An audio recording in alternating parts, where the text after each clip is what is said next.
یسألونک عن الشہر الحرام، پوچھتے ہیں آپ سے شہر حرام کے بارے میں، یعنی اس میں قتال کرنے کے بارے میں۔ فرما دیجئے اس میں قتال بڑا گناہ ہے، اور اللہ کے راستے سے روکنا اور اللہ کے راستے کا انکار کرنا اور مسجد الحرام سے روکنا اور مسجد الحرام میں رہنے والوں کو اس سے نکالنا، یہ زیادہ بڑا گناہ ہے اللہ کے ہاں۔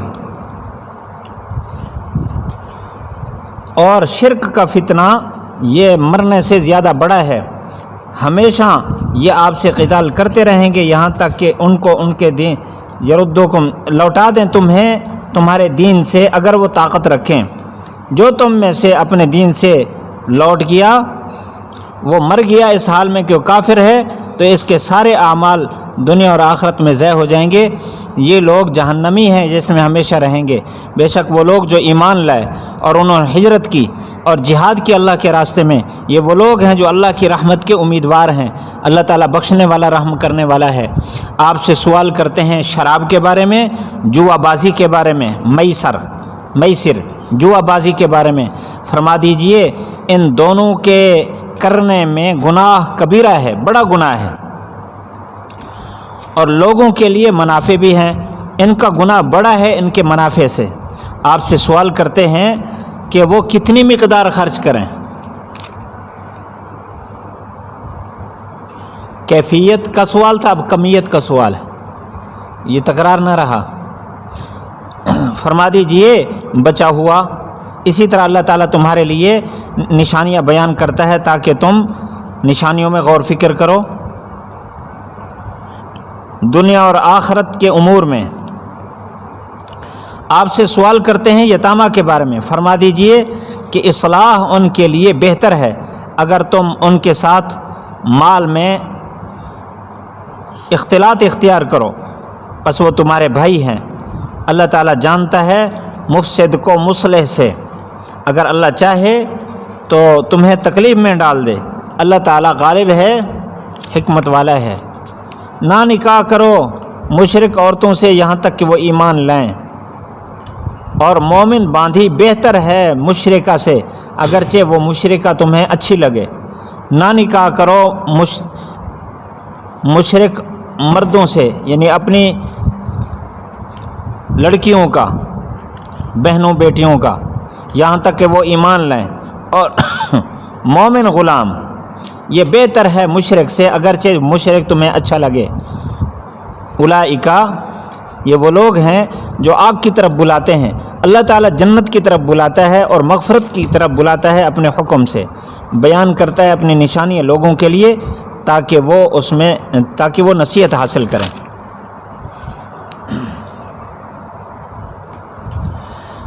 یسألونک عن الشہر الحرام، اس کے شان نزول کے بارے میں لکھا ہے مفسرین نے۔ آپ صلی اللہ علیہ وسلم نے ایک لشکر بھیجا حضرت عبداللہ بن جحش رضی اللہ تعالیٰ عنہ کی قیادت میں، بدر سے پہلے، واقعہ بدر سے پہلے کسی تجارتی قافلے کو روکنے کے لیے۔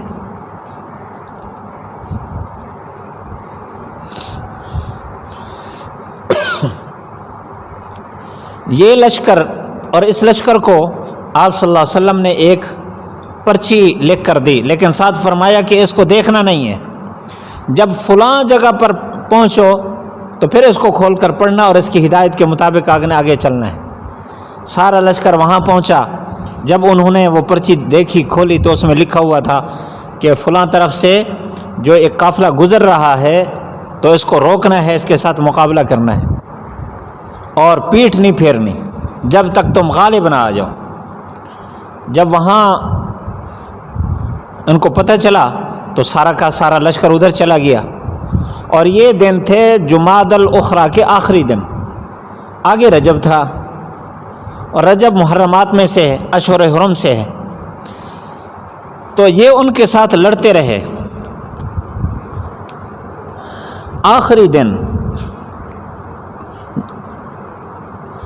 اور یہ آخری دن 30 سمجھ کر لڑتے رہے، 30 جمادی الثانی، یہاں تک کہ اس دن انہوں نے ان کے ایک آدمی کو قتل بھی کیا جس کا نام مختلف روایات ہیں، ابن حضرمی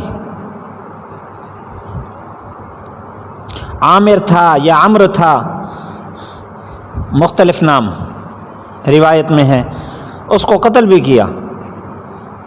بعد میں پتہ چلا یہ تو جمادی الاخری تو 29 کا تھا، آگے چاند نظر آ گیا، ہم نے رجب والے دن ایسا کیا، تو پریشان ہوئے تھوڑے سے، تو اللہ تعالیٰ نے یہ آیات اتاری، فرمایا پریشان ہونے کی، وہ اعتراض کر رہے تھے دیکھو اشہر حرم میں انہوں نے ہمارے ساتھ قتال کیا، تو اللہ تعالیٰ نے یہاں فرمایا کس منہ سے سوال کرتے ہو، خود احترام کرتے نہیں ہیں اور ادھر اعتراضات ہو رہے ہیں۔ مولویوں پر بھی اس طرح کے اعتراض وہی کرتے ہیں، کہتے ہیں یہ مولوی سارا چندہ کھادی وینن، وہی کہتا ہے جو 1 روپیہ بھی نہیں دیتا۔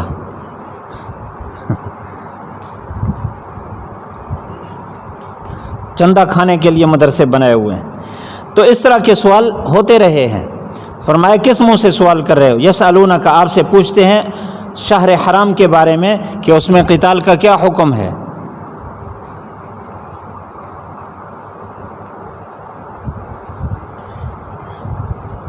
ایک جواب تحقیقی ہے اور ایک جواب التزامی ہے۔ پہلا جواب تحقیقی ہے، تحقیقی جواب یہ ہے کہ اس میں قتال کرنا بڑا گناہ ہے، اور الزامی جواب یہ ہے کہ تمہیں جو کلابی تقوی لگا ہوا ہے اپنے آپ کو تو دیکھو۔ کلابی تقوی جانتے ہو؟ کلابی تقوی، کلاب کس کو کہتے ہیں؟ کتے کو کہتے ہیں۔ کتا ٹانگ اٹھا کے پیشاب کرتا ہے، کیوں؟ کسی نے پوچھا بھائی ٹانگ اٹھا کے کیوں پیشاب کرتا ہے؟ کہتے ہیں میرے پاؤں پر چھینٹے آتے ہیں، میرے پاؤں ناپاک ہوتا ہے۔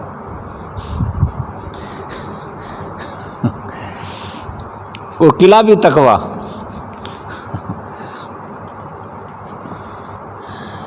تو فرمایا ان سے پوچھو یہ تو ہے بڑا گناہ، کیا اللہ کے راستے سے روکنا بڑا گناہ نہیں ہے؟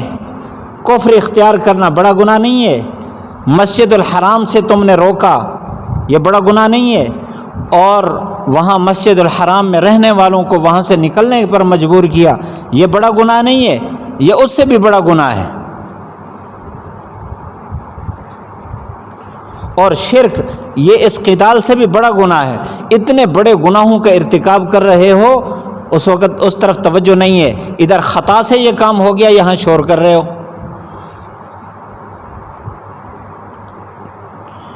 فرمایا ان کے دل کا کھوٹ ہے، یہ ہمیشہ آپ سے قتال کرتے رہیں گے جب تک یہ تمہیں تمہارے دین سے واپس اپنے دین کی طرف نہ لوٹا دیں۔ فرمایا جو تم میں سے اپنے اس دین سے لوٹ گیا اور اسی حال میں مر گیا تو وہ کافر ہے، اس کے اعمال سارے کے سارے ضائع ہو جائیں گے۔ اچھا، اس میں ایک اختلافی بات چلتی ہے، اختصار کے ساتھ عرض کرتا ہوں۔ مرتد ارتداد کے بعد اگر دوبارہ مسلمان ہو جائے تو اس کے پہلے ایمان والے جو اعمال ہیں وہ باقی رہتے ہیں یا نہیں؟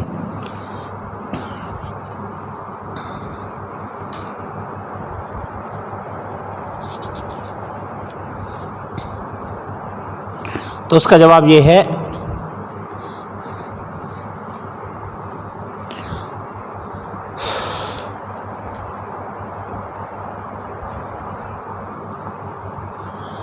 کہ جب وہ مرتد ہو گئے تو ان کے پہلے والے احکام ختم ہو جاتے ہیں، لہذا پہلے جو نکاح ہے وہ ختم، دارالاسلام میں نہیں رہ سکتے، مسلمانوں کے قبرستان میں اس حال میں نہیں دفن ہو سکتے، یہ سارے احکام جو مسلمانوں پر لاگو ہوتے ہیں وہ ختم ہو جاتے ہیں۔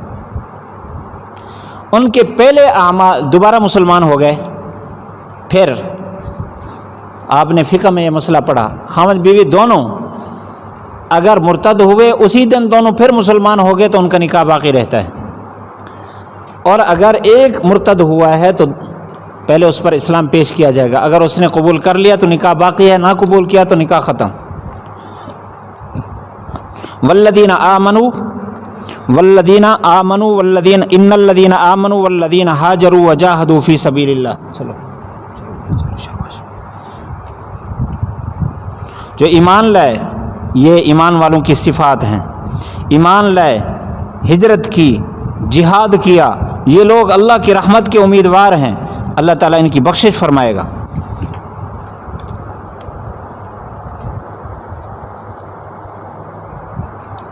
آگے یسألونک عن الخمر والمیسر، یہ شراب کے بارے میں سب سے پہلا حکم نازل ہوا. شراب تدریجاً حرمت کی طرف آئی ہے، تو سب سے پہلے یہ کہ آپ سے سوال کرتے ہیں شراب کے بارے میں. شراب خوری یہ مشرکین میں بہت بری اور پرانی بیماری تھی. اسی طرح میسرہ، جوا بازی، سب سے پہلا حکم آیا فیہما اثم کبیر، کہ اس میں گناہ ہے. خود نفس شراب اور نفس جوا اس میں نہیں، اس کے استعمال کرنے میں. اس لیے فیہما، ہما سے پہلے اس معذوف ہے، فی استعمالہما، اس کے استعمال میں گناہ ہے. اگرچہ عارضی منافع بھی ہیں اس میں، لیکن اس کا گناہ اس کے منافع سے زیادہ بڑا ہے. یہاں ترغیب دی گئی ہے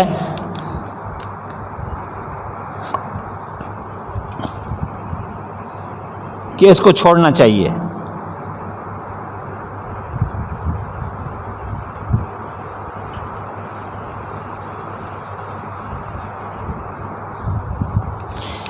اس آیت کے شان نزول میں مفسرین نے لکھا کہ بعض صحابہ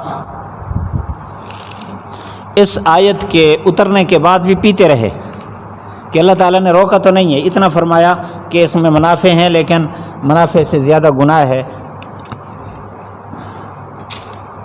ایک دفعہ حضرت عبد الرحمن بن عوف رضی اللہ تعالیٰ عنہ نے دعوت فرمائی. دعوت کے بعد نماز پڑھ رہے تھے.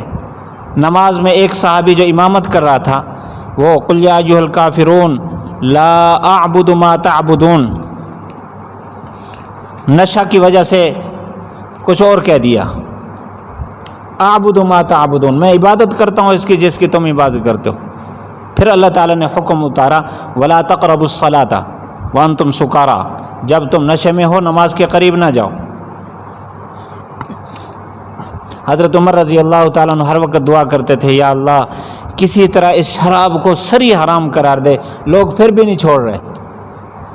تو موافقات عمر میں سے ہے.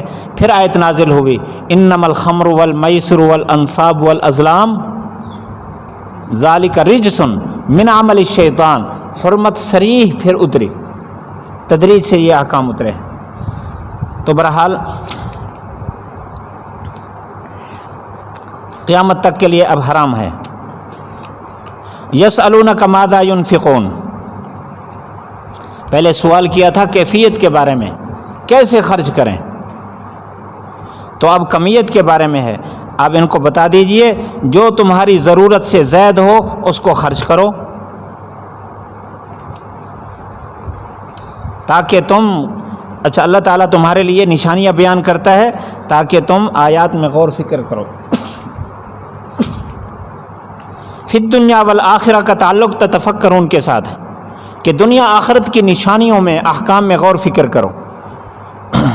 بعد نے کہا ہے کہ فی کے بعد امور محذوف، فی امور الدنیا والآخرہ، کہ دنیا اور آخرت کے امور میں غور فکر کرو.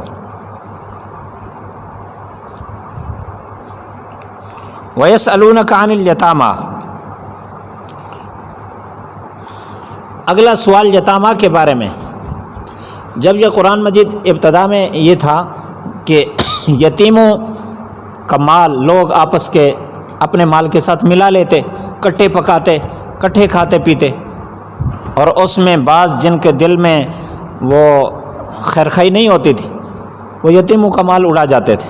اللہ تعالیٰ نے حکم جاری فرمایا وَلَا تَأْكُلُوا أَمْوَالَ الْيَتَامَى ظُلْمًا إِنَّمَا يَأْكُلُونَ فِي بُطُونِهِمْ نَارًا، کہ ظلم نہ کھاؤ، جو کھا رہے ہیں یتیموں کا مال ان کے پیٹوں میں انگارے ہیں، آگ بھر رہے ہیں.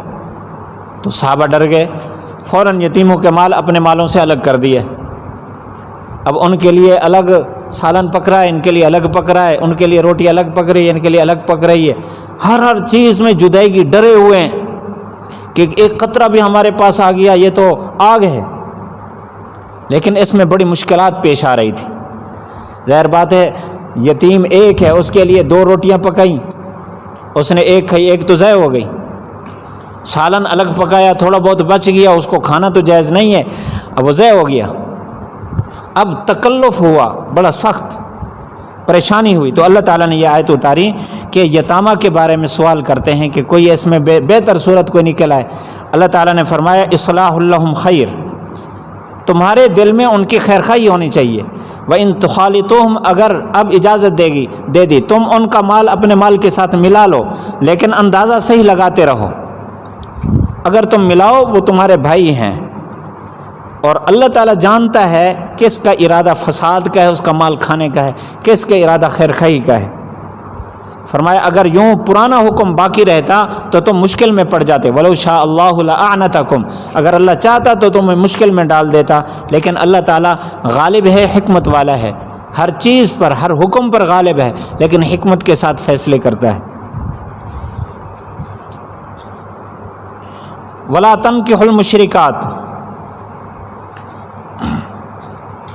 اس کے شان نزول میں بھی یہ بات آئی کہ بعض صحابہ نے مشرکات کے ساتھ نکاح کا خیال رکھا کہ میں ان سے نکاح کر لوں، کیونکہ ابھی تک مشرکہ عورتوں سے نکاح پر نہیں آئی تھی۔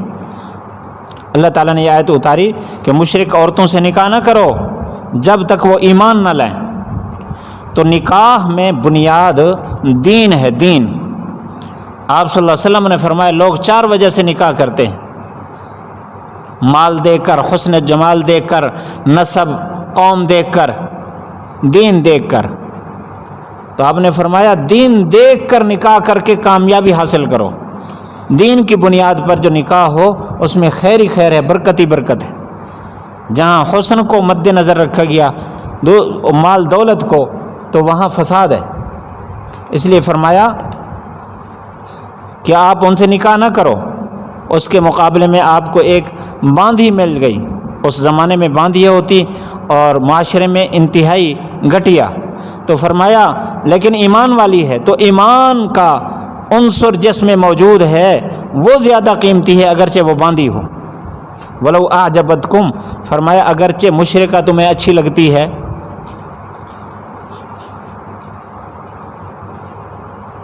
وَلَا تُنكِحُوا الْمُشْرِكِينَ، اسی طرح کوئی مالدار ہے، کوئی اچھے نسب والا ہے، شکل کے اعتبار سے خوبصورت ہے، لیکن ہے مشرک، تو اسے اپنی بیٹیوں اور اپنی بہنوں کا اور اپنے ماتحت لڑکیوں کا ان سے نکاح نہ کرو۔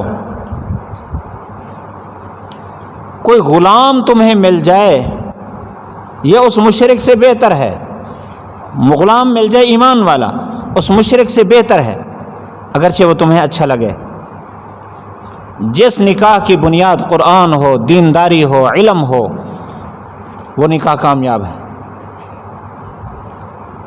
اولئک یدعون الی النار، اور نتائج دیکھ رہے ہیں لوگ زمانے میں، جو محض اس بنیاد پر نکاح کرتے ہیں کہ مالدار ہے، عہدے والا ہے، ملازمت والا ہے، تو اس کا حشر بڑا خراب ہوتا ہے۔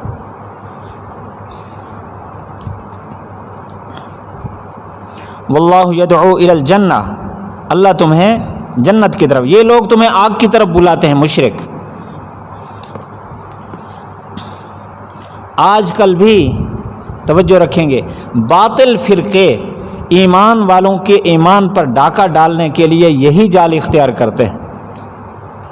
مالدار لوگ، قادیانی، مرزائی یا روافظ، جو مالدار ہیں، ایمان والے لڑکوں کو اپنی لڑکیاں پیش کرتے ہیں، ان کا حسن و جمال، اپنا مال دکھاتے ہیں۔ بعض بے وقوف لڑکیاں ہوتی ہیں، والدین کی رضا کے بغیر اپنے طور پر تعلقات بنا کر نہیں دیکھتی کہ اس کے اندر ایمان ہے یا نہیں ہے، مرزائی قادیانی ہے یا مسلمان ہے، محض انہی چیزوں کو دیکھ کر گھر سے نکل گئی، والدین کی اجازت سے بھاگ گئی، ہمیشہ ذلیل ہوتی، نہ ادھر کی رہی نہ ادھر کی۔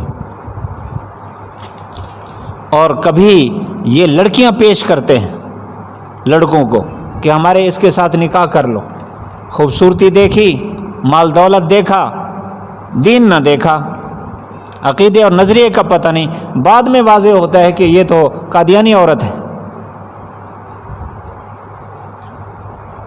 بعض پھر حقیقت کو چھپا کر اس کو دبائے رکھتے ہیں۔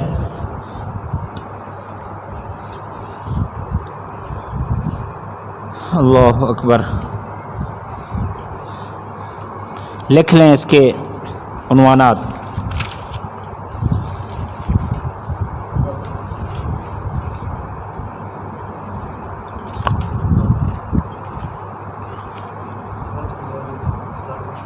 پچھلے رکوع کا ہو نہیں گیا تھا؟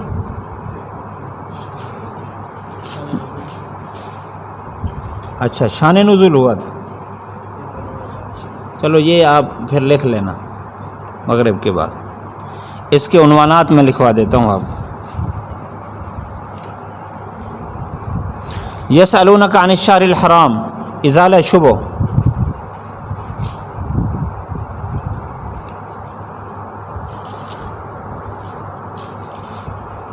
قل قتال فیہ کبیر، مانع قتال کا بیان۔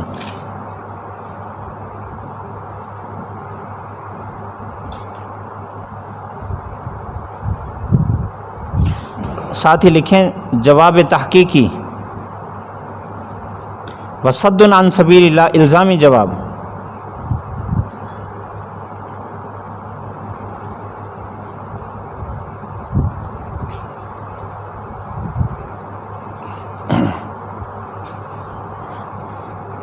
مقتضائے، اچھا، صد عن سبیل اللہ کے آگے مقتضائے قتال،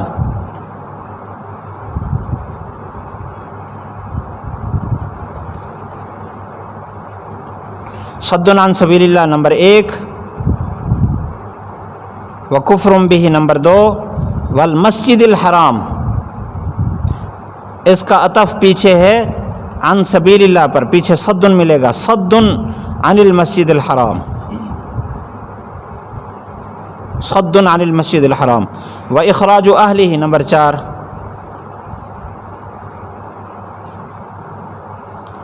والفتنۃ نمبر 5، فتنہ سے مراد شرک، ولا یزالون مقتضی قتال،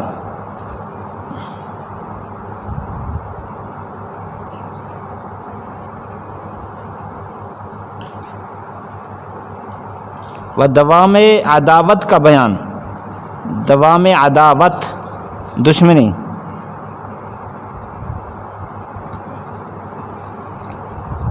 حتی یردوکم ارادہ فاسد کا بیان،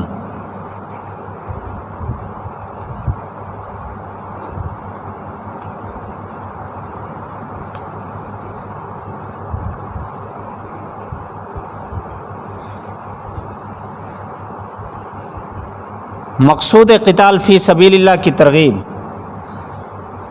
مقصود اس سے، ہاں ارادہ فاسد کا بیان، اس سے مقصود قتال فی سبیل اللہ کی ترغیب۔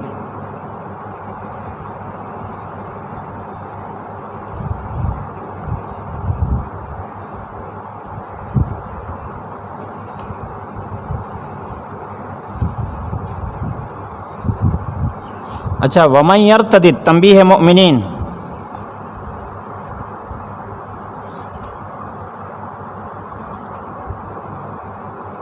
فاولئک حبطت نتائج مرتدین،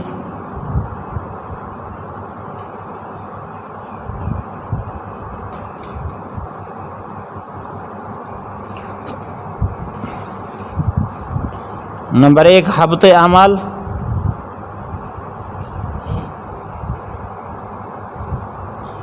اور اولئک نا اعمال فی الدنیا والآخرہ، والآخرہ نمبر 2، اولئک اصحاب النار نمبر 3، ہم فیہا خالدون نمبر 4، نتیجہ مرتدین نمبر 4، ان الذین آمنوا والذین ہاجروا، مہاجرین کے نتائج،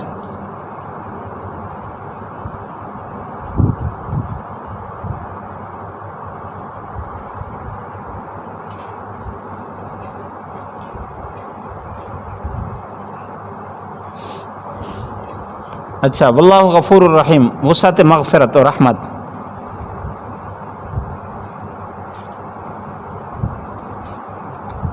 یسألونک عن الخمر، ازالہ شبہ.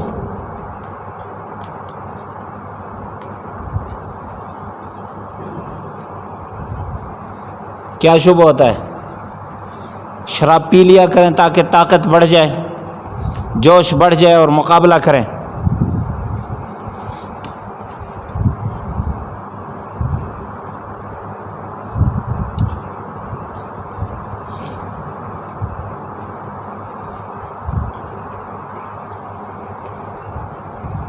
قل فیہما اسم کبیر، جواب استفسار.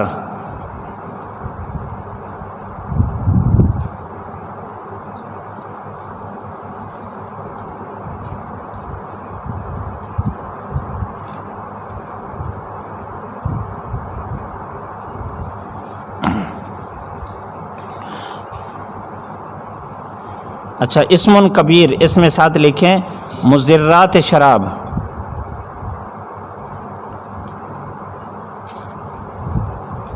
یسألونک ماذا ينفقون، استفسار مقدار مال.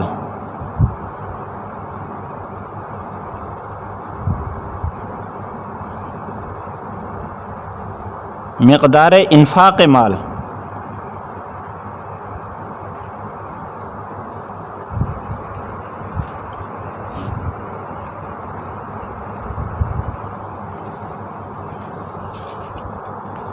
قل العفو، شفقت خداوندی.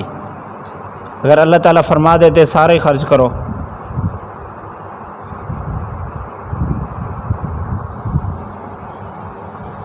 لعلکم تتفکرون، حکمت تبیین.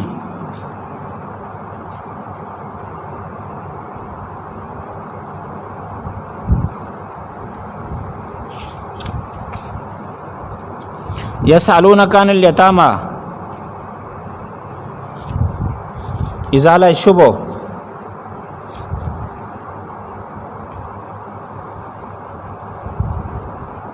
یتامہ کے مال کا کیا کریں؟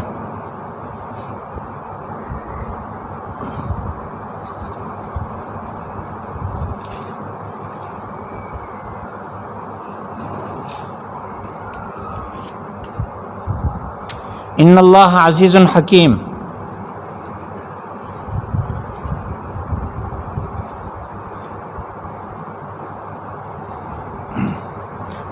غالبیت باری و حکمت باری.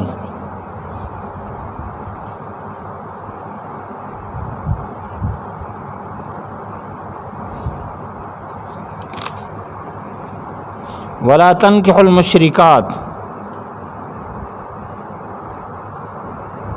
ممانعت نکاح بالمشرکین.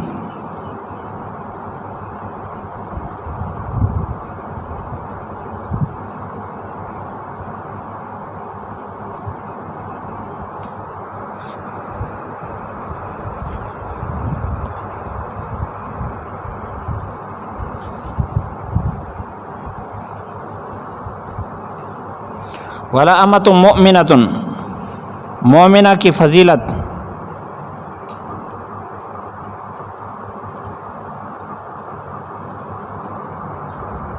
حتیٰ یؤمنوا، غایت ممانعت نکاح.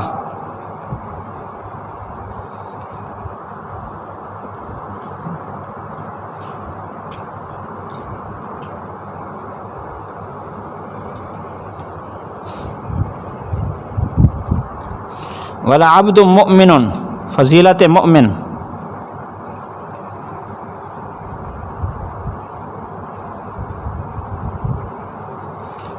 مومن کے بعد غلام بھی لکھ لیں، مومن غلام.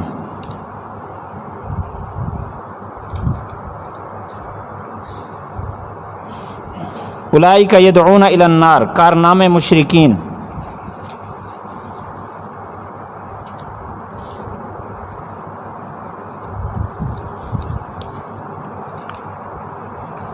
وحکمت ممانعت نکاح.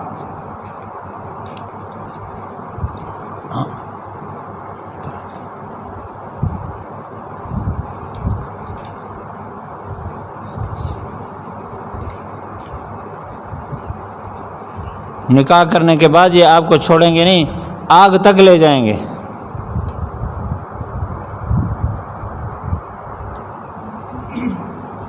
واللہ یدعو الی الجنہ، شفقت خداوندی۔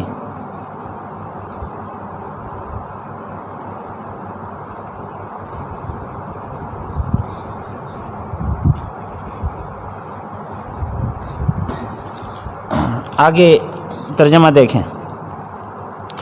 وَيَسْأَلُونَكَ عَنِ الْمَحِيضِ، آپ سے حیض کے بارے میں سوال کرتے ہیں، فرما دیجئے یہ گندگی ہے، جدا رہو عورتوں سے حالت حیض میں۔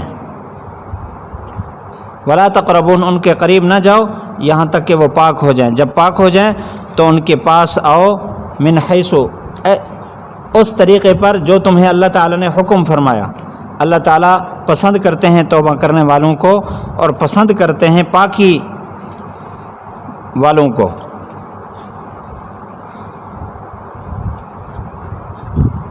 پاکی طلب کرنے والوں کو۔ نساؤکم، تمہاری بیویاں تمہارے لیے کھیتی ہیں، پس آؤ اپنی کھیتی میں جیسے تم چاہو، اور اپنے ذات کے لیے آگے نیکیاں بھیجو، اللہ سے ڈرو۔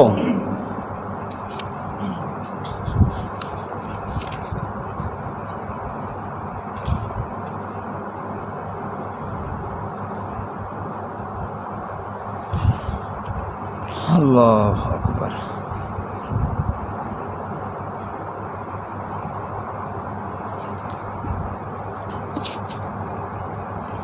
جان لو بے شک تم اللہ سے ملاقات کرنے والے ہو، خوشخبری دے دیجئے ایمان والوں کو۔ نہ بناؤ اللہ تعالیٰ کو ڈھال اپنے قسموں کی۔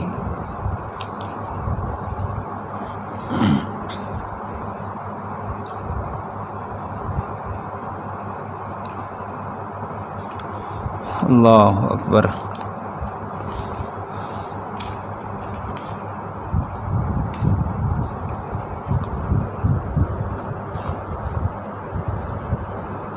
ان تبرو، کہ تم بری ہو وہ، اس کا معنی شاہ عبد القادر محدث دہلوی رحمۃ اللہ علیہ نے بڑا شاندار کیا۔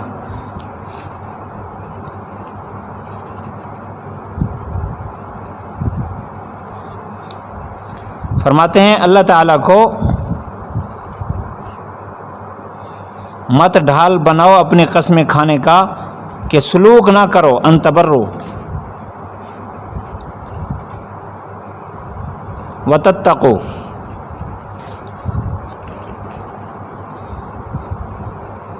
کہ نیکی اچھا سلوک نہ کرو اور تقوی اختیار نہ کرو، پھر اللہ تعالیٰ کو ڈھال بناؤ۔ وتصلحوا بین الناس، لوگوں کے درمیان صلح کرو، خیرخواہی کرو۔ اللہ تعالیٰ سننے والا ہے، جاننے والا ہے۔ لا یؤاخذکم اللہ، اللہ تعالیٰ تمہیں نہیں پکڑے گا تمہاری قسموں میں لغو کے ساتھ، لیکن پکڑے گا تم کو اس چیز کے ساتھ جس کا تمہارے دلوں نے ارادہ کیا۔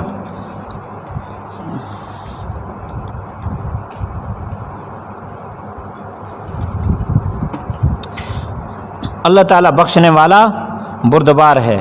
ان لوگوں کے لیے جو الا کرتے ہیں اپنی عورتوں سے، انتظار ہے 4 مہینے، اگر پورا کر دیں قسمیں اللہ تعالیٰ بخشنے والا رحم کرنے والا ہے، اگر پکا ارادہ کر لیں طلاق کا اللہ تعالیٰ سننے والا جاننے والا ہے۔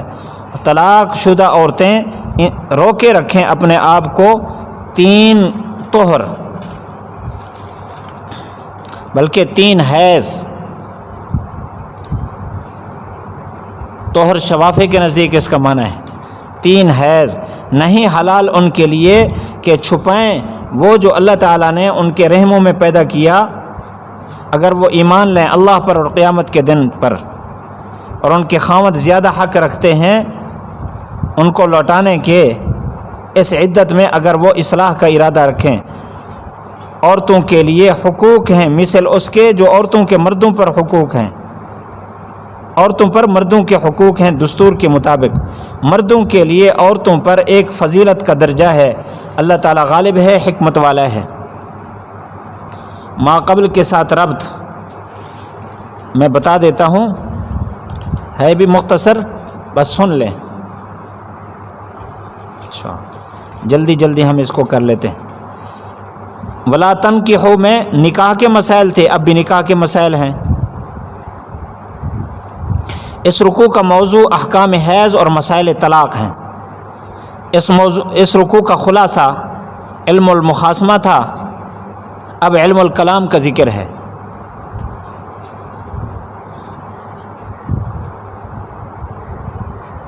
اور دوسرے حصے میں ناجائز قسموں کی روک تھام کا بیان ہے، حقوق زوجین کا بیان، مردوں کے فضائل کا بیان ہے۔ اس میں خلاصہ اس کا یہ ہے، توجہ فرمائیں گے۔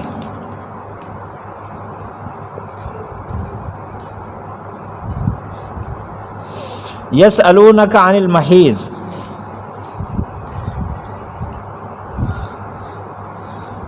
پہلے تھا نا ولا تنکحوا المشرکات، مشرکات سے نکاح نہ کرو کیونکہ وہ پلید ہیں عقیدے کے اعتبار سے۔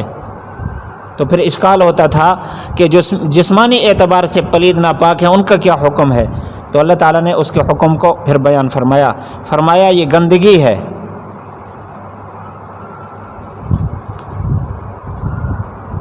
یہ جو محیض ہے نا، یہ مصدر ہے، مصدر میمی ہے، جیسے میت، محیض کا معنی سیلان، مراد اس سے حیضہ عورت۔ وہ صفات جو عورتوں کے ساتھ خاص ہیں اس کو مذکر بھی استعمال کر سکتے ہیں، اس وجہ سے عورت کے لیے حائضہ بولنا ضروری نہیں، حائض بھی کہہ سکتے ہیں۔ قل و اذن، یہ احکام بیان فرمائے کہ یہ ایک گندگی ہے، لہٰذا حیض کی حالت میں عورتوں سے جدا رہو۔ ولا تقربوہن، قرابت مباشرت والی قربت نہیں اختیار کرو، حتیٰ یطہرن، یہاں تک کہ وہ پاک ہو جائیں۔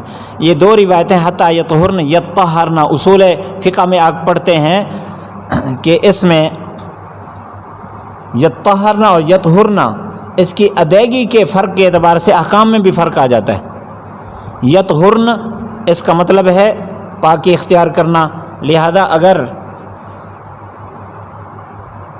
حیض سے فراغت کے بعد عورت پر نماز کا پورا وقت نہ گزرے تو قربت جائز ہو جاتی ہے، اور ایک وقت نماز کا گزر جائے اور وہ غسل نہ بھی کرے قرابت جائز ہو جاتی ہے۔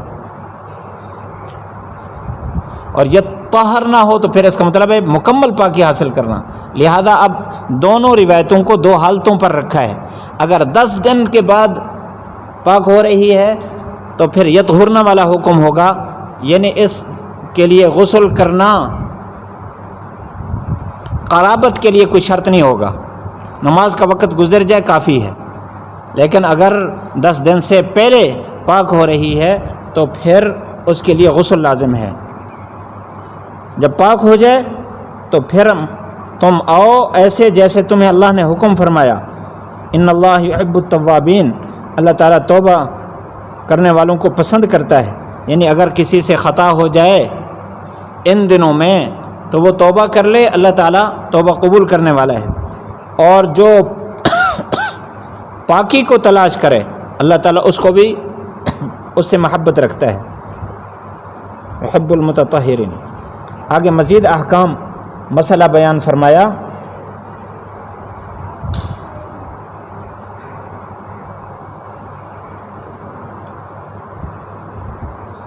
نساؤکم حرث لکم، تمہاری بیویاں تمہاری کھیتی ہیں، فأتوا حرثکم انا شئتم، انا یہاں کیفا کے معنی میں ہے۔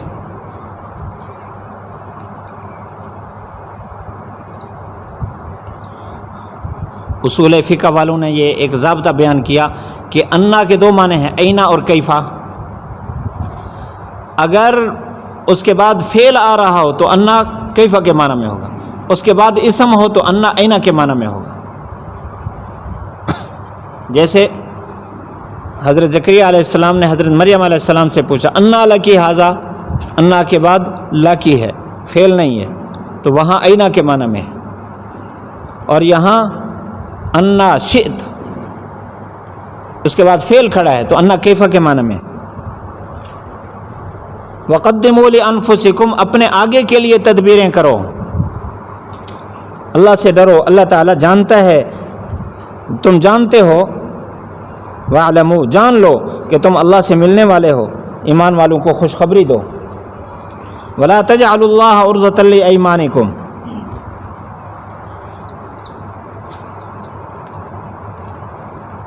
عرضہ مانعن کے معنی میں ہے، لام تعلیلیہ ہے، لاجل کے معنی میں ہے، نہ بناؤ اللہ تعالیٰ کی ذات کو رکاوٹ اپنے قسموں کی وجہ سے، یعنی روکنے والا، مانع روکنے والا نہ بناؤ اپنے قسموں کی وجہ سے۔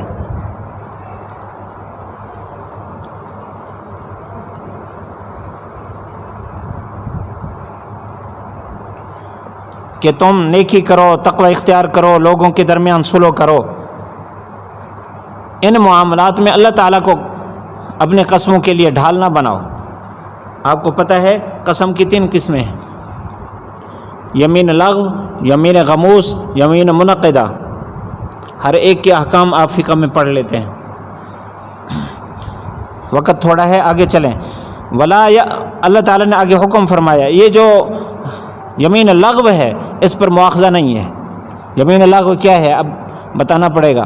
یمین لغو یہ ہے کہ بغیر ارادے کی قسم اٹھائی ماضی پر، یہ جان کر کہ ٹھیک ہوگا، تو یہ لغو ہے اور تھی وہ غلط۔ اور یمین غموس کہ یہ جان بوجھ کر جھوٹی قسم اٹھائی،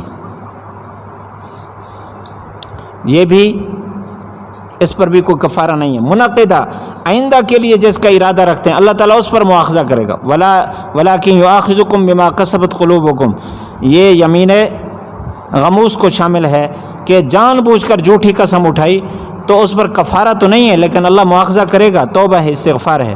اور منعقدہ آئندہ کے لیے اس پر کفارہ ہے، اور اس کے احکام آگے آئیں گے انشاءاللہ۔ لِلَّذِينَ يُؤْلُونَ مِن نِّسَائِهِمْ، الا کا حکم ہے۔ الا کا لغوی معنی ہوتا ہے قسم اٹھانا، اور اصطلاحی معنی کوئی آدمی اپنی زوجہ سے نہ ملنے، نہ ملاقات کرنے کی قسم اٹھائے۔ اس کی کئی ساری صورتیں ہیں۔ مطلقاً قسم اٹھا لے، ایک صورت۔ 4 مہینے تک قریب نہ جانے کی قسم اٹھائے، دوسری صورت۔ 4 مہینے سے زیادہ نہ جانے کی قسم اٹھائے، 6 مہینے 7 مہینے، تیسری صورت۔ چوتھی صورت 4 مہینے سے کم دنوں کی قسم اٹھائے۔ ان 4 صورتوں میں سے جو آخری صورت ہے وہ الا شرعی نہیں ہے، لیکن اس میں حکم یہ ہے کہ جتنے دنوں کی قسم اٹھائی اگر اس سے پہلے چلا گیا تو قسم ٹوٹ جائے گی، کفارہ ادا کرنا پڑے گا۔ اور باقی پہلی 3 جو ہیں وہ الا شرعی ہیں، لہذا اگر پہلے چلا گیا تو اس کی قسم ٹوٹ گئی، اس کو کفارہ ادا کرنا پڑے گا۔ اور اگر 4 مہینے تک نہ گیا تو پھر اس کے بعد اس کو طلاق ہو جائے گی، اور یہ طلاق بینہ ہے جس میں رجوع کا کوئی حق نہیں ہوتا، دوبارہ نکاح کرنا پڑتا ہے۔ وَإِنْ عَزَمُوا الطلاق، اگر ان کے 4 مہینے کے پورا کرنے کا عزم کر لیا، یعنی 4 مہینے پورے ہوں گے خود بخود طلاق ہو جائے گی، طلاق کا عزم کر لیا، اللہ تعالیٰ سننے والا ہے، جاننے والا ہے۔ آگے پھر اگر طلاق ہو گئی تو اس کے احکام بیان فرمائے کہ طلاق شدہ عورت کی جو عدت ہے وہ 3 حیض ہے، 3 حیض، 3 قروء۔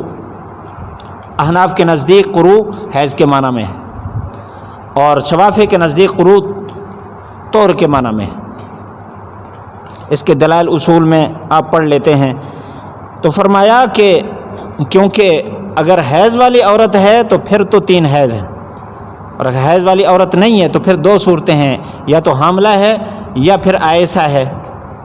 اگر عائسہ ہے تو اس کے لیے 3 مہینے ہیں، اور اگر حاملہ ہے تو اس کے لیے وضع حمل ہے۔ تو وضع حمل میں بسا اوقات 9 مہینے انتظار کرنا پڑتا ہے، تو اس میں ایک شیطانی اثر ہو سکتا تھا کہ ایک عورت ہو حاملہ جب اس کو طلاق ہو اور وہ اس حمل کو چھپائے رکھے آگے نکاح کرنے کے لیے، تو فرمایا کہ ان کے لیے حلال نہیں ہے کہ جو کچھ اللہ نے ان کے پیٹوں میں پیدا کیا اس کو چھپا کے رکھیں اگر وہ ایمان رکھتی ہوں اللہ پر اور قیامت کے دن پر، بلکہ اس کو ظاہر کر دیں۔ وَبُعُولَتُهُنَّ أَحَقُّ بِرَدِّهِنَّ، فرمایا ان دنوں میں جب وہ عورت عدت میں ہو سب سے زیادہ حق اس کو رکھنے کا اس کے خاوند کو ہے، لیکن یہ اس وقت جب اصلاح کا ارادہ ہو۔ یہ آئندہ ٹھیک چلیں گے، اور اگر اصلاح کا ارادہ نہیں ہے، اس کو تنگ کرنے کا ارادہ ہے، پھر بہتر ہے کہ اس کو چھوڑ دے۔ وَلَهُنَّ مِثْلُ الَّذِي عَلَيْهِنَّ بِالْمَعْرُوفِ، حقوق بیان فرمائے، جتنا مردوں کے حقوق ہیں عورتوں پر، اتنے عورتوں کے حقوق ہیں مردوں پر۔ البتہ مردوں کو ایک درجہ زیادہ حاصل ہے سرداری کا، وہ کیا ہے؟ وہ طلاق اور رجوع کا حق اس کو حاصل ہے جو عورت کو حاصل نہیں ہے۔ واللہ عزیز حکیم، اللہ تعالیٰ غالب ہے، حکمت والا ہے۔